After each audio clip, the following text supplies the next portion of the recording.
Today, October 7th, in 1571, a Spanish and Italian fleet destroyed the vast Ottoman fleet aiming at seizing control of the Mediterranean at the Battle of Lepanto, the most famous East-West clash, and one of the most deadly single-day naval battles in history, involving more than 400 ships and 80,000 men. After his failure to take Malta in 1565, Sultan Suleiman had died disappointed, but rumours of a mounting Ottoman attack on Europe circulated, so Philip II and Pope Pius V prepared accordingly. The Turks then attacked Cyprus in 1570. The Venetian captain, Bragadin, surrendered to the huge Turkish invasion force. He was promised safe passage out of Cyprus, but mass slaughter and rape ensued. The Venetian lords were lined up for display in the town square. Bragadin was mutilated, then forced to carry earth as a captured slave before being flayed alive. His hide was stuffed with straw, clothed, paraded as a trophy, then sent to Istanbul. A naval force was put under the command of John of Austria. Although only 24, he was an eager, talented tactician and had already distinguished himself in battle. But his fleet was his greatest advantage. The Holy League galleys were nearly all the new Venetian designs, relying on two huge forward-firing cannons rather than a traditional ramming beak. Alongside 202 of these were 6 of the devastating new galleasses, carrying up to 10 heavy cannons per side. The rowers aboard the Venetian galleys were mostly free citizens who could be depended on to take up arms when needed, but even the few criminals sentenced to the galleys could be motivated by promises of freedom at the end of the fighting. By contrast, all the Ottoman rowers were slaves, including Christian prisoners who rebelled during onboard fighting, and many of the captains were Greek and Venetian mercenaries, often deserters. The Ottoman ships were just copies of out-of-date European designs the Sultan had only managed to build by hiring shipbuilders from Venice and Naples. Not only were they built of inferior materials, but they also had fewer and smaller bore cannons. Commanded by Ali Pasha, the Ottoman fleet gathered at Lepanto Bay. When the Christian fleet arrived, with immediate tactical brilliance, Don John trapped the Ottoman fleet in the bay, limiting its maneuverability. Then, the superior Western technology devastated them.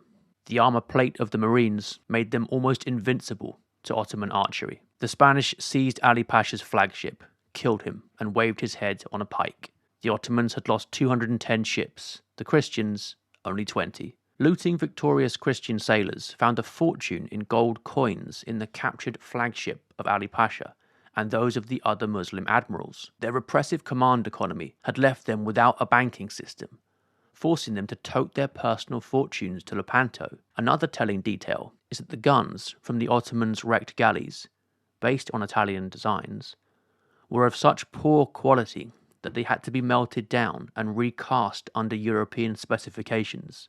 Just 17 years later, the Spanish Armada pitted 130 ships against England that made the Lepanto galleys look like relics, yet the Ottomans used galleys for many generations longer. Although they didn't dare use them against the West, they just couldn't compete. Before Lepanto, the Turks had cruised with impunity along the southern coast of Europe, but Lepanto showed that even at its apex, the Turkish fleet couldn't stop even a divided southern Europe. And within a few years afterwards, a single galleon could destroy an entire Turkish fleet of galleys that were anyway not designed for the Atlantic, to which the action increasingly moved. The Orient and the Americas didn't need Mediterranean transit or Ottoman overland routes, so the parasitic Ottoman Empire lost its host. The deepest reason for the Ottoman defeat is that Istanbul's religious and political values were antithetical to the worldview of a freer West. This persists today, and there are parallels between the twin threats to the West, Islam and Marxism. The traditional Western concept of truth involves rationality and evidence. Both Islam and Marxism focus on a final body of authoritative texts. Unlike claims to truth in the West, all aiming at continually developing knowledge, these are not subject to criticism or revision. They are finite and final.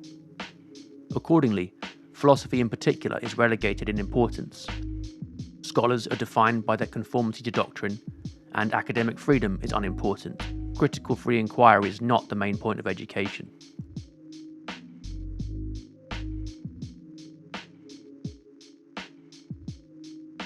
society is monolithic and centralized. There are no checks on the ruling group.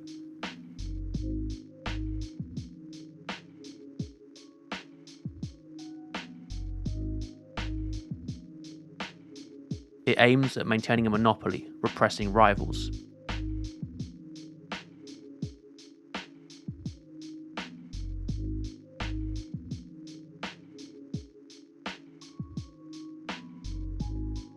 And this involves limiting information and economic freedom.